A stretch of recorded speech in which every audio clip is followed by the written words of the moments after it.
So thank you again for joining me today for our discussion. I'm Eric Lee with Equity Real Estate and Elite Agent Training.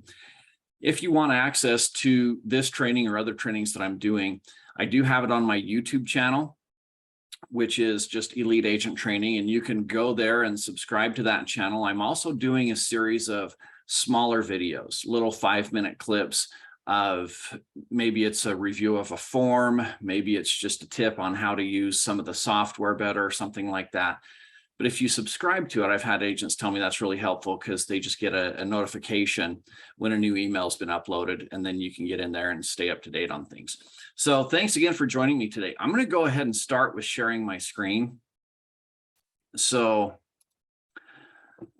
my email is right there, thebrokerericlee@gmail.com. If you have questions, comments, feedback, you can email me at brokerericlee@gmail.com. If you are on Elevate with Equity, you can go onto your Elevate site and look for the training tab under Elite Agent Training, and you'll have access to some of my materials there as well.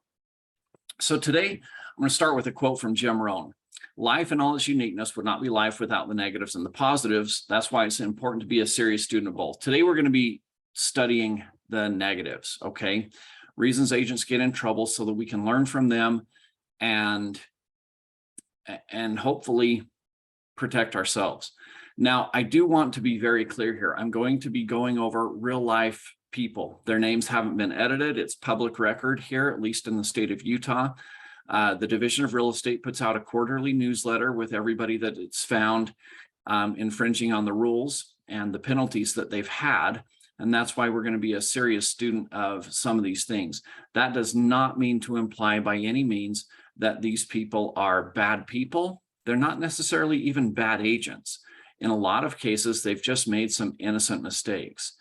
And we've had some of our brokers in this newsletter that I know are great people. I know agents that have made it, and I'm expecting to make it in the next one. If you haven't heard my story, I can tell you sometime about it. But it was a mistake in how we set up our company.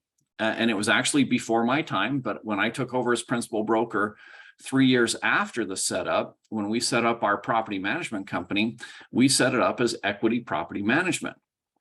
We had even emailed the division a copy of our trust account with Equity Property Management Trust Account. And then you fast forward 8 years, 5 of which I had been principal broker, and I hadn't caught the mistake, but it needed to be named, instead of Equity Property Management Trust Account, it needed to be named Equity Real Estate Property Management Trust Account. So we needed to add the 2 words real estate in there. Without those 2 words, they were able to claim, well, their argument was, rather than it was a clerical mistake, which it was, they said that we had effectively operated an unregistered brokerage for 8 years. And they hit us with a $23,500 fine. Okay. So I just wrote that check out a couple of weeks ago. So when I say that we need to be a serious student of both, it's because it's very serious stuff. Even things that seemingly are, I see a lot of agents very cavalierly think, well, that's not a big deal. You know, people are reasonable, they'll understand, but they're not. Folks, we left 2 words out of a registration, even after we had emailed the division and they knew about it. Because we missed 2 words, they hit us for a $23,500 fine.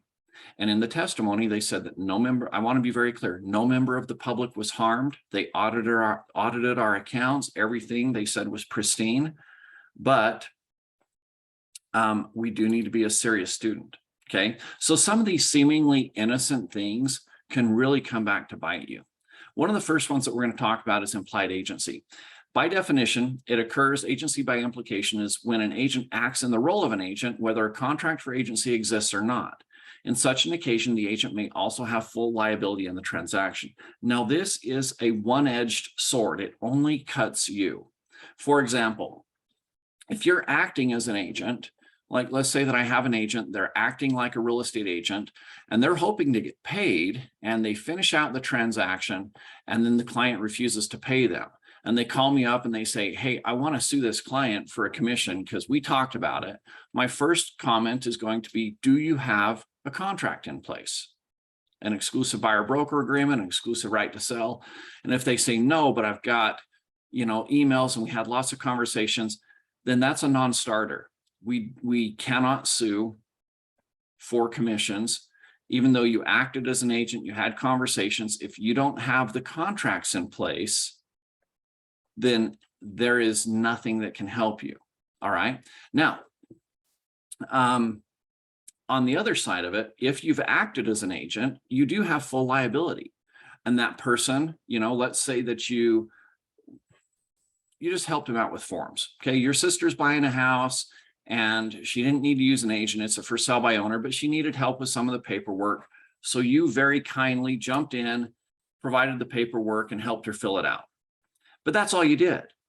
And so later on, when things kind of go south, because there wasn't really an agent looking over their shoulder, making sure everything was done right. So things went south. They ended up getting attorneys involved. And your sister mentions your name and says, well, my sister's an agent. She helped me. And I want to tell you that this is where all the attorneys' ears perk up, because they now have a new person, namely you and your brokerage, that they can sue. Okay. And there's errors and omissions insurance, and they think they can get some good money now. And so even though you didn't have an agency agreement in place, because you were involved, you have agency by implication, and you could be fully liable for everything that went on in that transaction. And you and your brokerage could be named in a lawsuit. Okay. So this happens all the time. It happens mostly when you're just helping somebody, a friend, a family member, you provided some forms, just trying to help out a little bit. It also helps a lot with buyers.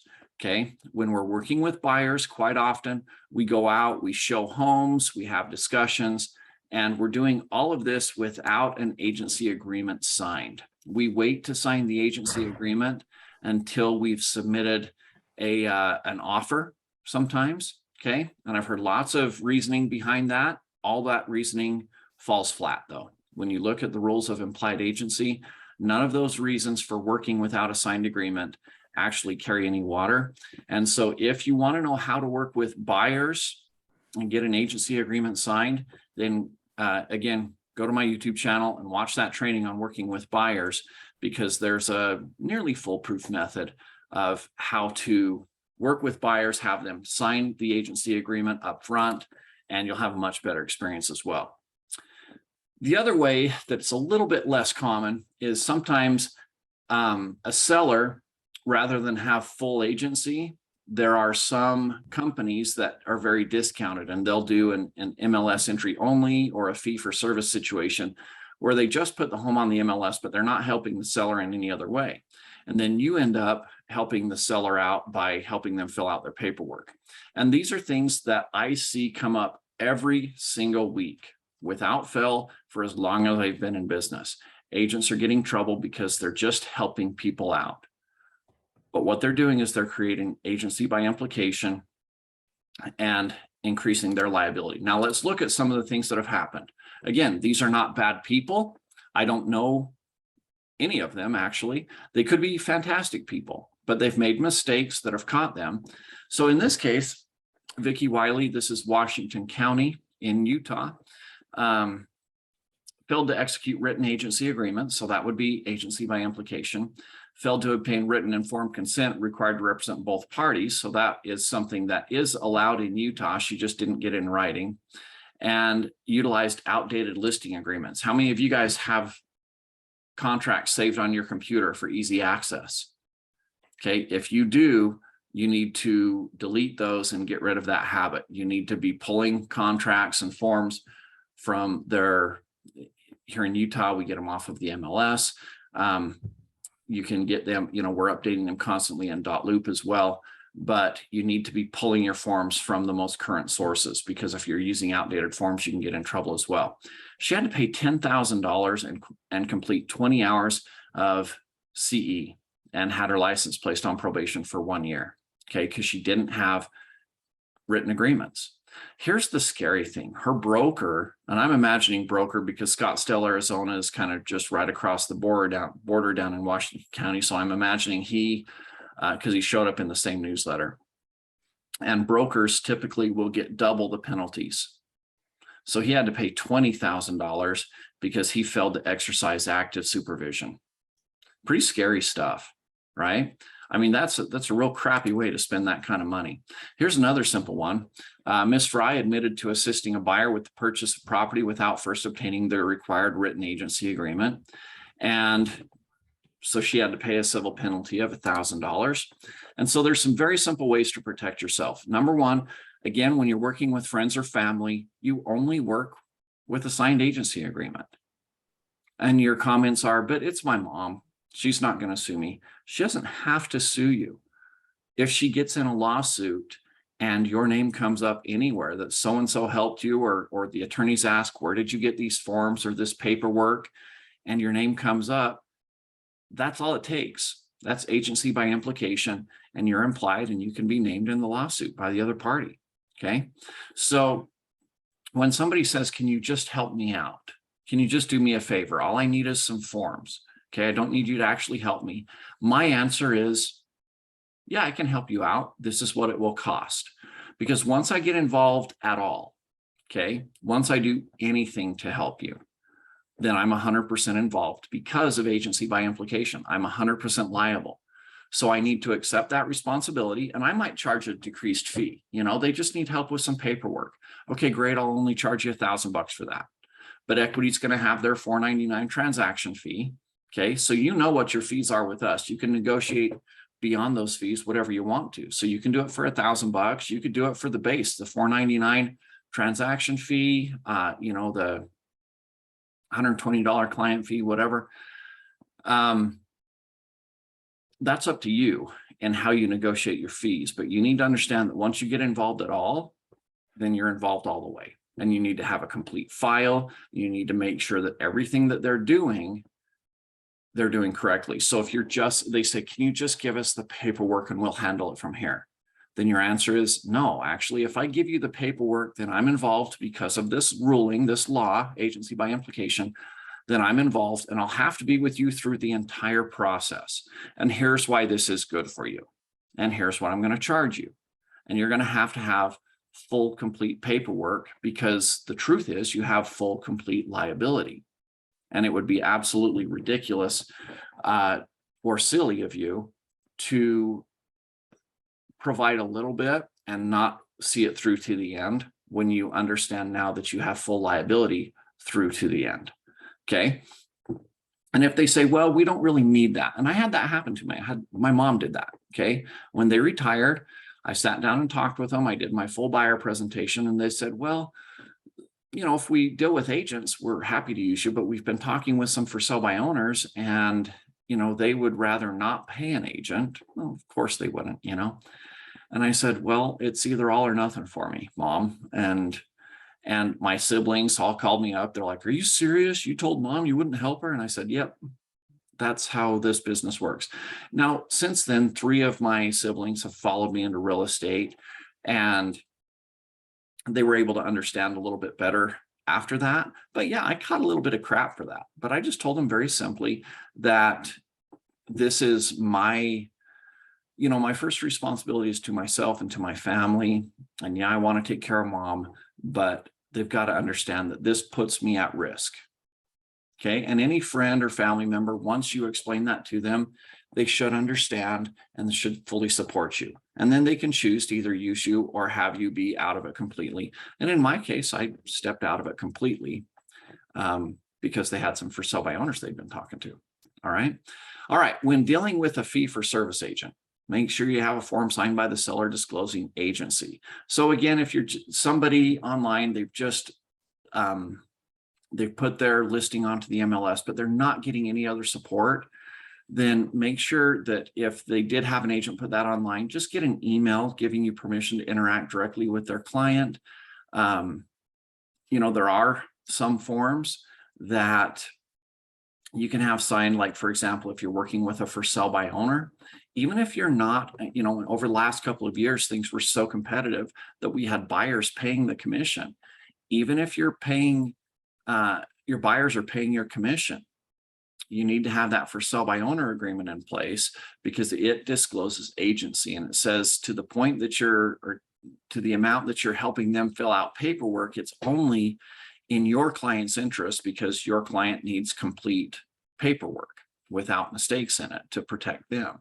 And so you may help the for sale by owner filling things out correctly. You know, if they signed the wrong place or something like that, you may end up helping them.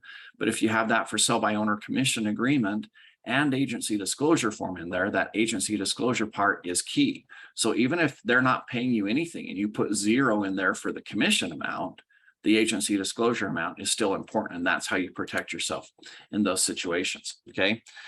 In a limited agency situation, this is an instance where she was helping both parties. Again, that's legal in Utah.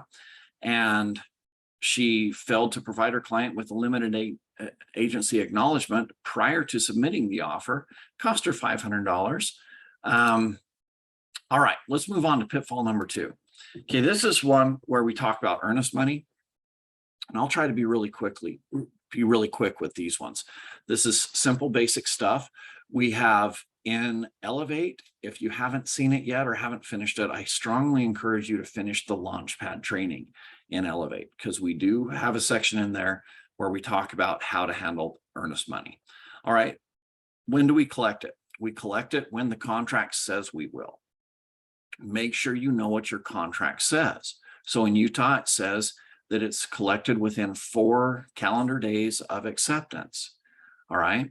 So if I've got a long holiday coming up and my clients are going to be out of town, I need to be aware of that right up front. Now, the next question that we have is, where are we going to deposit it? Again, your contract dictates this. So on the standard contract in Utah, it says it's going to be held with the brokerage. But as you know, our policy is that we're going to hold it with title companies. Now, for those of you in other states, you'll hear this and you'll think that it's insane to hold earnest money with the brokerage. Of the 22 states we operate in, I believe Utah is the only one that does this. And other brokers think that that's absolutely wild because it's not the safest place to hold it. And I completely agree. That's why our policy is to hold it with title companies. So we're going to hold it with the title company, which means we need to add an addendum, which is the deposit of earnest money with title company addendum here in Utah, stating that that's where it's going to be held. So again, these two things are both dictated by the contract. When are we collecting it? Where are we depositing it? And since our contract in Utah says it's going to be deposited in the brokerage trust account, then we need to add an addendum stating where it's going to be held.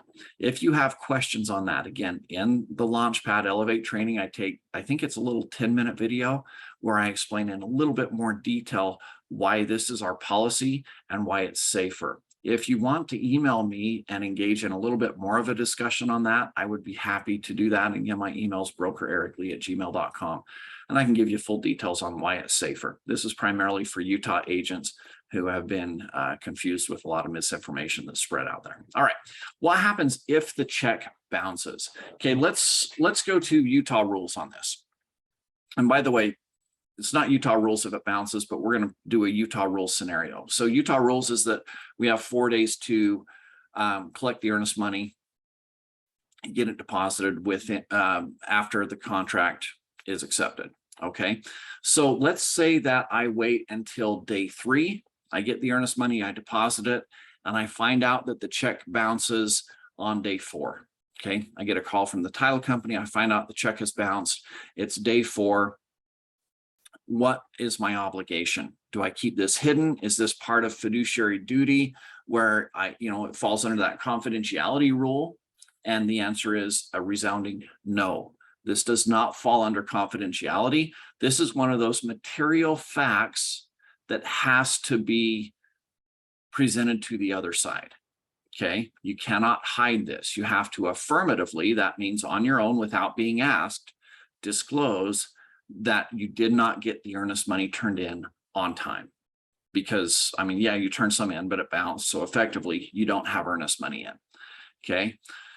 So understanding that this is a material fact is key. And hopefully that helps you understand why we need to be proactive about this. Same concept applies if you're representing a seller and they have an active leak or some problem going on with the home. That's a material fact about the home and it must be disclosed. You can't mask it. You can't attempt to hide it. You can't do a patch and fail to disclose it. All of that is considered fraudulent. Same type of thing, this same legal concept applies with a material fact with your ability to perform on the transaction. If you can't perform, that needs to be disclosed. It's not covered under the confidentiality rule. Okay, however, hopefully that's very clear. However, let's say that I'm very proactive as an agent. We get it under contract, and on day one, I've got my client turning that earnest money in to the title company. Title company calls me on day two, says the check bounces. Do I need to alert the other party? Not necessarily. I've still got 2 days to meet my deadline. I can get on the phone with my clients right away saying, hey, that check bounced, and they'll be like, oh crap, we just got paid today. Money's in the account. We'll get a new check in. As long as we get that new check in by day 4, which is what the contract requires, we're fine. Okay. But if it's not turned in by day 4, then again, I need to be proactive about it. So hopefully that answers that question. Pitfall number 3, I'm not going to spend a lot of time on. This is very simple, but the penalties are potentially very large. $5,000 per instance for operating without a license. Okay, so make sure that you know when your license expires. Make sure that you understand that the division does not do anything quickly. They're a government organization. You should not expect them to run like a well-oiled machine. Nothing in the government does. This is one of those things. It does not. So if you're cramming your hours into the last couple of days to get your CE credits in, you're not going to get it done in time. Let me tell you what some of the fallout of that is, okay? Because for you, again, it might be simple, but it isn't necessarily, and it could be potentially very embarrassing. And this is something that we run into almost every month as brokers, okay? So your expiration date, things have to happen. You have to have a required number of CE hours met and banked. The state says you've got to have those banked 2 weeks in advance for them to process it. That's what they'll guarantee, is that if you've got it done 2 weeks in advance, they should have it processed. In Utah, you have to be fingerprinted. Okay, that's a new thing. You've got some required education that goes in there. If you're a brand new agent, there's a required new agent course that you have to take that's like 12 hours long. Other than that, nationally, there are, I think it's 3 hours. And I think this is a national rule. I know in Utah, there's 3 hours that are required education that you need to take. And so sometimes, like, I went to renew my license last year, and I had, you know, we require 18 hours. I think I had 50 or 60, and I was missing the 3 hours required. And so I had to scramble, not last minute, because I didn't, you know, I practice what I preach here, but it did catch me by surprise that out of all these hours I had, there was a 3 hour required course that I didn't have, and I needed to hurry and get that. So you need to make sure that you're being proactive. Don't wait until the last, not even the last couple of weeks. You want to, you know, if my license expires at the end of August 1st, I want to be on top of it. Okay. I want to have all my hours done. And so maybe the month before August 1st, I make sure all my hours are finalized. And usually you can't renew until the month that it expires, but the first of that month, I want to be in there. I want to make sure. And if there's something that I've missed, that gives me some time to get those things taken care of, make sure my license doesn't expire. If it does expire, here's what has to happen. Okay. I call you up the day that it expires, or your broker does, and says, hey, your license just expired. And you're like, yeah, I got all my paperwork in. It was just the last couple of days. So it should be active again within 3 or 4 days. Okay, do you have any active buyers that you're working with now, or sellers? Well, yeah, I've got one listing and I've got a couple buyers I'm showing homes. This is where I get to be the bad guy. Okay, because this is a $5,000 penalty to you, and it's also a $5,000 penalty to me if I knowingly allow you to operate or practice real estate without a license. Okay, so I have to say, okay, this one listing that you have today, effective immediately, I'm going to jump on the MLS right now as soon as we end this call, and I'm going to take that listing away from you. Because how easy is that to prove that you're operating without a license when you've got an active listing today, but you do not have an active real estate license? I have to take this away from you immediately. I don't get to give you a grace period. You don't get any time. This is gone. I'm taking it away from you. I might put it under me, and then I might give it back to you. I might assign it to another agent. That's completely up to me, and you have no say over it because you're not a licensed agent. Okay. I'm going to try not to be a jerk. But if I end up taking it over or another agent takes it over and we're scheduling showings and we're doing all that stuff because we have to now, we're the only licensed people working it, then you're certainly going to have to share your commission with us, even if we do turn it back over to you. Okay. And again, we're not trying to be jerks about it, but we do have to comply with the law, which means you can't work it, which means I have to work it and I should be compensated for that. All right. Any buyers that you have, you can't show them homes. So you're going to have to make the uncomfortable phone call, even if it is just for a few days, and your buyers are saying, hey, we want to see this. And you got to say, sorry, I can't help you. I let my license lapse. It should be active within a few days, but until it is, I can't do real estate. So buyers and sellers, you cut off all contact with them. And that has to be done so almost forcefully by me as your broker.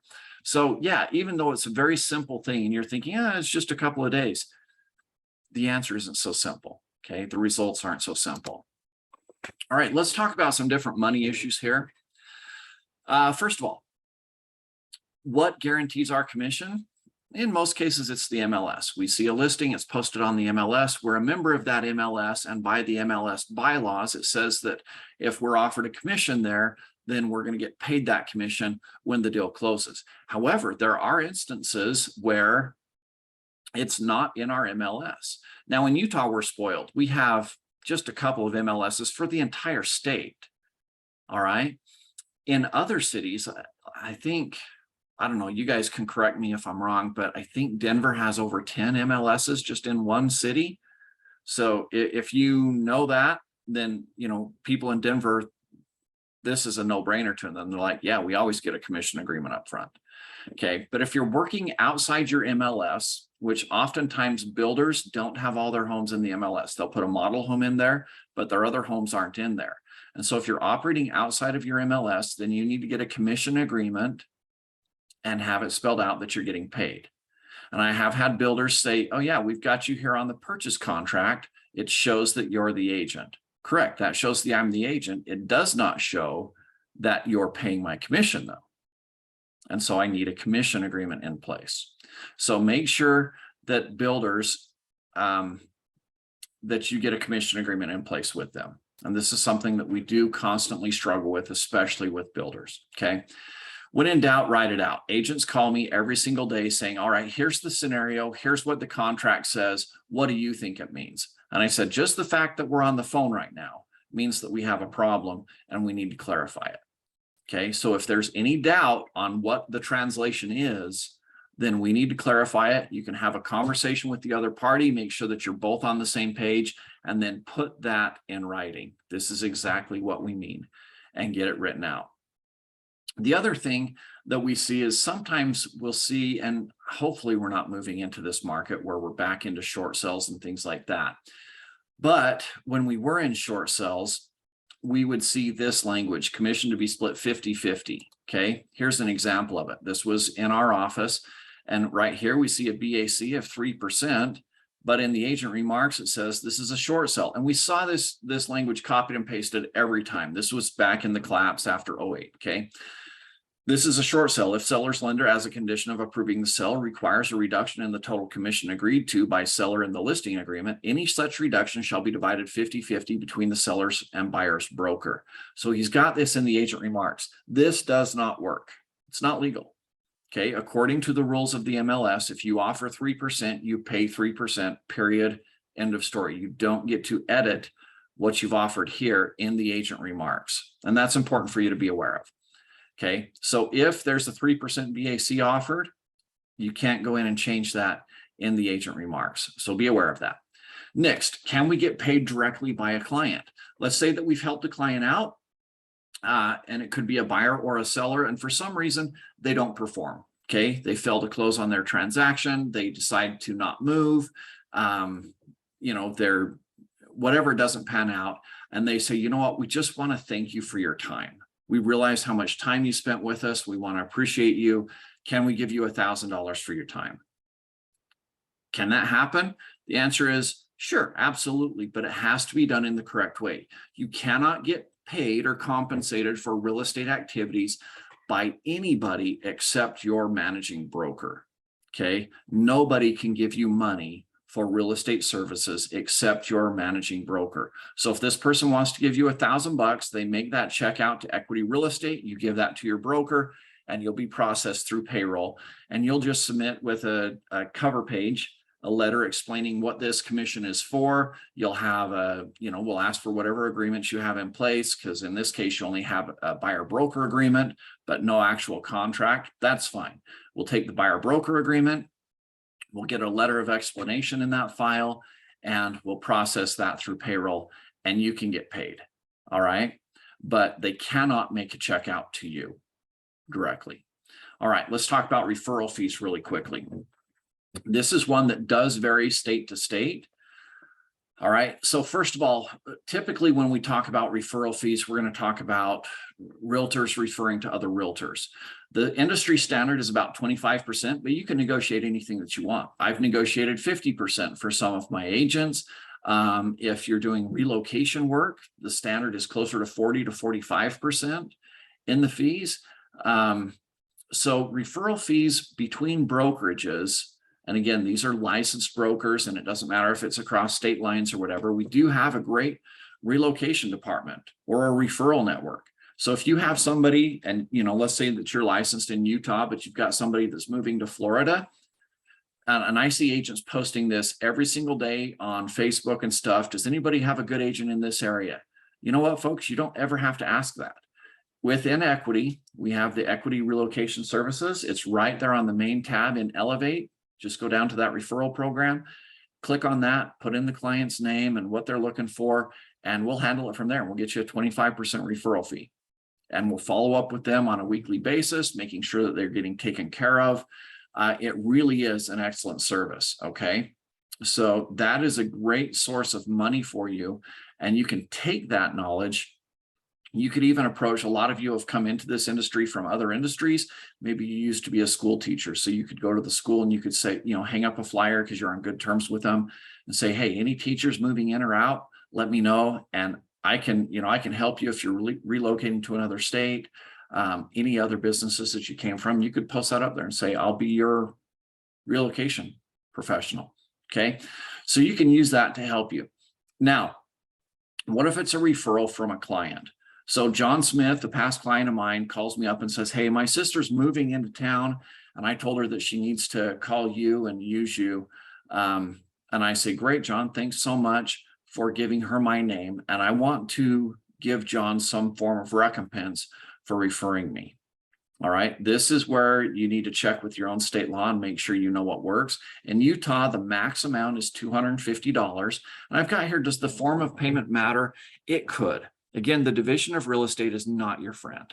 Okay. They're not there, not necessarily even are they after justice.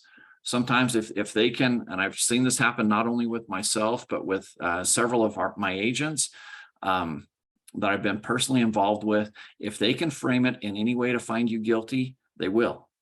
All right. They don't understand. They're not, sometimes they'll absolutely deny facts. I've seen it all happen. Okay. So when I say, does the form of payment matter? If I wait till closing and then I write a check to John Smith for that referral, they could potentially look at that and say, that's an illegal sharing of commissions and find me guilty of violating a state law there. Okay. So if I'm giving a gift, I like to do it as an actual gift. Besides, it carries more weight than cash, because what do we do with cash? We go out and blow it on one tank of gas. I'm giving out a $250 gift card.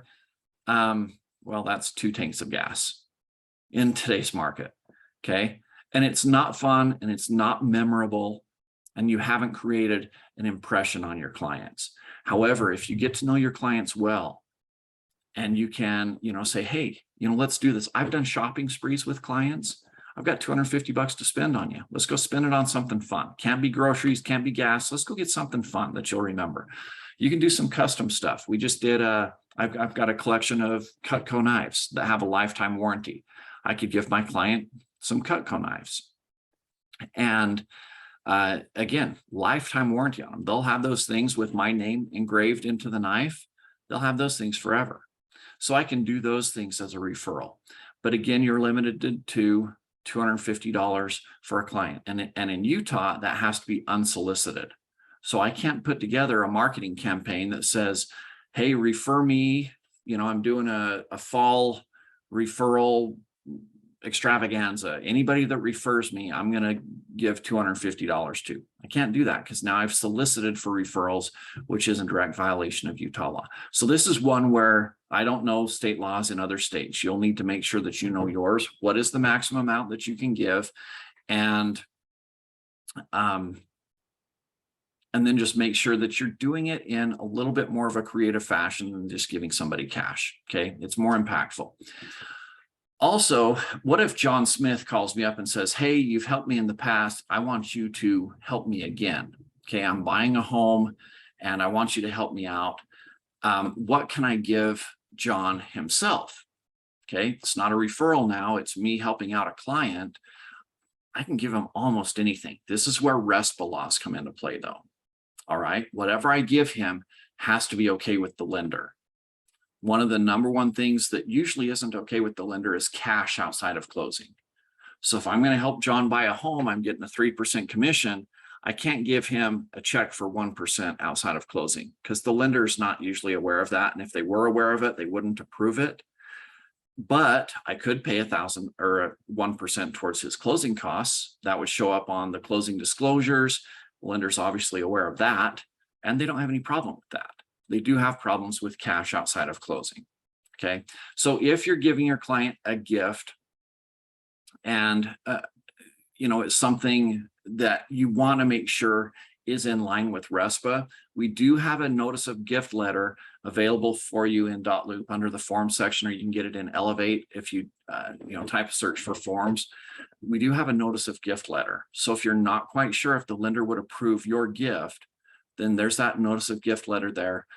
Show, you just write in the gift that you're giving, show it to the client, and or show it to the lender, excuse me, and the lender signs off on it. So there's that. All right. We've covered that. Let's talk about advertising. This one happens all the time where very simply, you didn't have the brokerage name in your marketing. It typically happens when agents are kind of building their own brand. Maybe they've got a team, something like that, but they have not identified their brokerage name. It happens a lot in social media as well. So this was a website advertisement, social media. There was a $150 fine. This one up here was a for sale sign, didn't have the brokerage name on it, probably just had a team name. That was $500. So just to be very clear, you have to have equity real estate on your signs. Again, I've had the Division of Real Estate called me once, this was years ago, because an agent had put the equity logo, but at the time we had an older logo that didn't have equity real estate, it just had equity. And they had taken that logo and put it on a bunch of flyers and handed those flyers out. And the division called me and said, your agent needs to pull all of this marketing or else we're going to find him in violation of this, because it didn't say equity real estate, it just said equity. So for any advertising that you do, you have to have the name of the brokerage equity real estate. You don't necessarily have to use the logo, but you have to have equity real estate typed in there. The only exception to this rule is something like Twitter, where you've got limited character spaces. But if you have a link in there, you need to be one link away, one click away from where it has your logo. So if it's one click to your website needs your logo. If it's Facebook and there's no character limitation, then you need to have the name of the brokerage there. So the only exception is when there's a character limitation that doesn't allow you to put the brokerage name in there because it uses up all your character space, but then you need to be one click away. But if it is social media with no character limitations like Facebook, then there is no exception for you. So whether this be flyers, whether it be a wrap on your car, a business card, obviously a sign, a billboard, or social media, the name of the brokerage has to be there. And it has to be, says in a clear and conspicuous way. All right. We used to have a law that said it needed to be at least 50% the size of the largest print. That law isn't in effect anymore because, surprise, surprise, realtors were going out and actually measuring their competitors. And then they were taking pictures of it and they would send it to the division. Look, we are 2 millimeters off. This is irrefutable proof. I want you to find my competitor because they irritate me.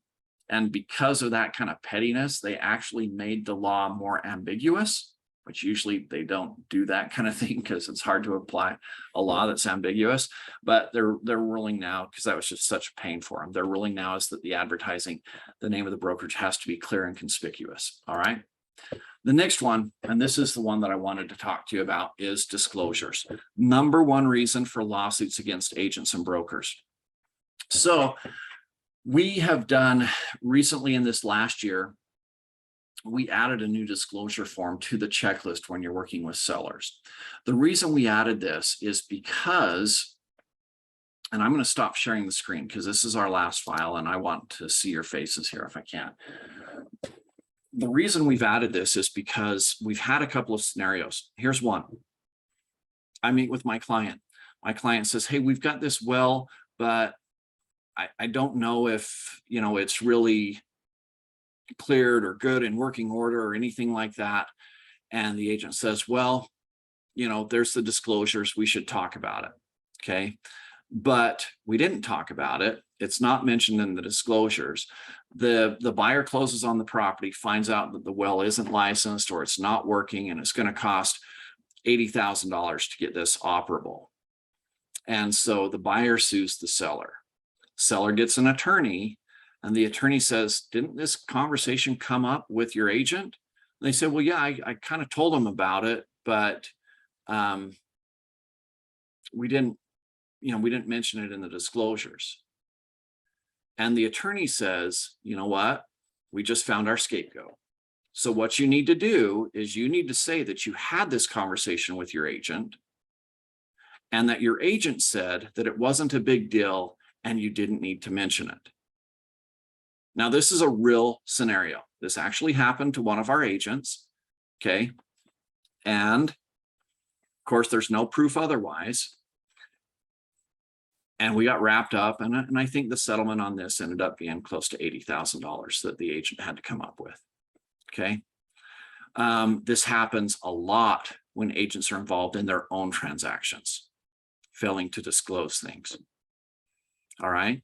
So in Utah, because this is such a problem, Utah's seller's disclosures just went from 6 pages to 15 pages.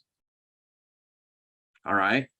Another commonality that comes up is we have the seller's disclosure form, but maybe there's not enough room to explain it.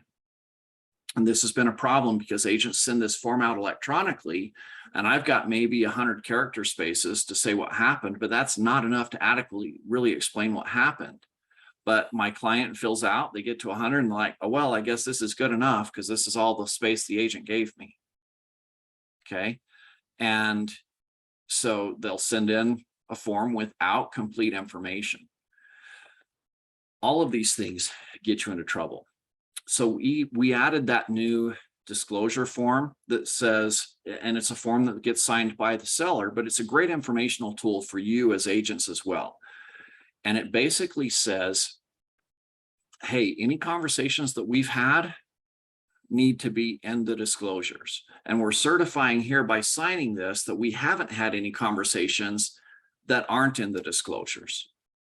And basically we use that form to protect you from your client kind of flipping the tables on you. Because really, you might have a good client. Okay, they might be a good friend. But if they're staring down the gun at $100,000 to $200,000 lawsuit, and their attorney says, you know what, if you push this onto your agent, you can get out of this. Well, this is my friend, this is my sister. And the attorney says, don't worry about it. They've got errors and omissions insurance. Oh, okay. Now it's an insurance company taking the hit, and it may or may not be. Okay. But now all of a sudden, even your best friend could rationalize and say, you know what? Janelle did tell me that. And Janelle's like, what the hell? No, I didn't. But again, if it's not in writing, it's hard to prove. So we have that new form now. Make sure that you're using that form. We've added it to the checklist. That's the reason for it. And we've seen, I mean, seriously, it's over 50% more complaints. So it's more than double any other complaint that we get comes in the form of disclosures. And it's from people or agents who didn't accurately disclose themselves on one of their own properties that they were buying or selling. Or it comes from clients who are somehow trying to get out from under the gun of a lawsuit where they point the finger at you and try to shift the blame on you. Okay, so complete disclosures. Now, do we coach our agents through to the disclosures? Do we go through that disclosure form saying, okay, write this, write that? No, we don't do that, because again, they can say, well, my agent went through this form line by line with me. This is what they told me to write. And now you're getting in trouble again, right? So what you do want to do is when you get the disclosures back from your client, you do want to read through them. So you don't want to coach your client, but you want to read through. And if you see things that are missing, if you know of a problem in your walkthrough and you saw a stain in the ceiling, but your client didn't ever mention water problems in the seller's disclosures, then you want to question that. Okay. If you did have a discussion with your client about the well maybe not functioning correctly, and you don't see that in the seller's disclosures, then you want to call that out. Say, we need to put this down. Be very proactive about that. Okay. If there's ever a question, well, do we need to disclose it? My answer is always, sure. We don't get sued for over disclosing. So sometimes people are like, well, my sprinkler system, I'm not sure if that works. Should I tell them that? Sure. Okay. And well, my roof hasn't leaked in a while, but I've got some curling shingles and it's buried in snow currently. Should we tell them that? Sure. Okay. Here's what you don't want to see as a buyer. How many red flags? You guys put yourself in a buyer's shoes or the buyer's agent's shoes. You get seller's disclosures and they're impeccable. No problems ever on this home. Does that raise a red flag? Does to me. Okay. I read that and I'm like, somebody's lying out their ass here. There is no way that you can live in a home and not know of any problems that come up with it. It just doesn't work that way. Okay, it violates laws of the universe. So if I'm reading that and somebody's like, hey, we got some curling shingles and I'm not sure if the sprinkler system works, I'm like, oh, okay, this person's being real. What I'm seeing here is real. It gives me a chance to do my due diligence, but I'm not going to be suing them later on. There is no problem with over disclosure. So if there's a question, disclose it. All right. Make sure you're using your proper disclosures. If there's solar panels, okay, we need to disclose the details of that. And there's forms for that. Make sure that you're aware of those forms. All right. Okay, that's the topic for today. What about landlords that haven't lived in the property? It's a great one. Landlords that haven't lived there. How many of you have been a landlord? Okay. Do you know about problems that occur even though you're not living there? Absolutely. You do. Why? Because the clients call you or they fail to call you. And then you've got major plumbing issues because they didn't want to call you about the little leak until it absolutely flooded. So landlords do know. And it doesn't matter whether you've lived in the property or not. And that is a very common misconception is, hey, I've never lived there, so I don't need to disclose anything. Not true at all. You need to disclose any material facts that you're aware of. Doesn't matter whether you've lived there or not. So let's say mom and dad passed away, but and now the children are getting in and selling the home. You've never lived in mom and dad's home, but now you're selling it. It's part of the trust. You're selling it. Do you know of anything wrong with that home, even though you've never lived there? There's a good chance you do. I know when my parents' basement flooded. Okay. I know when things happen because they called me up and told me. And when I visited them, they showed me the fans that were out on the floor and they talked about the pain of dealing with the insurance company or whatever.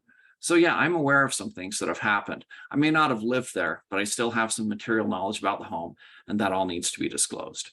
Okay, what you never want to do, if you're out there working with investors and they're flipping a home and they're like, well, I've never lived there, so I don't know anything, so I don't want to provide disclosures. Bullshit. Okay, if you're a landlord or you flipped a home, you know more about that home in the process of flipping it than anybody that's ever lived there. You've torn open the walls, you've seen things. Okay, you have to make disclosures, and it's irrelevant that you haven't lived there. You have material knowledge. Okay, so great question. Thank you. All right, any other questions or comments from you guys on this topic? Okay, avoid some of these pitfalls. Thank you for joining me today. I appreciate each and every one of you for taking the time out of your busy schedules to be here with me, and I'll see you online next week.